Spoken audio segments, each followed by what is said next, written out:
ATM கொள்ளை கும்பலை பிடித்து நாமக்கல் போலீசார் தமிழக காவல்துறைக்கு பெருமை சேர்த்துள்ளதாக டிஜிபி சங்கர் ஜிவால் பாராட்டியுள்ளார். கேரளாவில் ஏடிஎம்களில் கொள்ளையடித்து தமிழகம் வந்த கும்பலை நாமக்கல் மாவட்ட போலீசார் சுற்றி வளைத்து பிடித்தனர். கொள்ளையர்கள் தாக்கியதில் குமாரபாளையம் காவல் ஆய்வாளர் தவமணி, உதவியாளர் ரஞ்சித் குமார் ஆகியோர் படுகாயமடைந்து சிகிச்சை பெற்று வருகின்றனர். இந்நிலையில் நாமக்கல் அரசு மருத்துவமனையில் சிகிச்சை பெற்று வரும் இருவரையும் டிஜிபி சங்கர் ஜிவால் நேரில் சந்தித்து நலம் விசாரித்து அவர்களுக்கான வெகுமதியை வழங்கி பாராட்டினார். மேலும் நாமக்கல் மாவட்டத்தைச் சேர்ந்த 23 போலீசாருக்கும் பாராட்டு சான்றிதழ் மற்றும் வெகுமதியை வழங்கினார். தொடர்ந்து பேசிய அவர், ஏடிஎம் கொள்ளை கும்பல் பிடிபட்ட சம்பவம் தமிழக காவல்துறைக்கு பெருமை சேர்த்துள்ளதாக தெரிவித்தார்.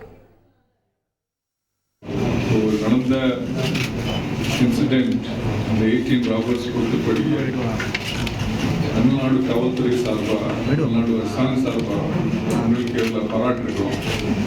இது ஒரு அச்சீவ்மெண்ட் மாதிரி, not only for Namakkal district but for the whole state.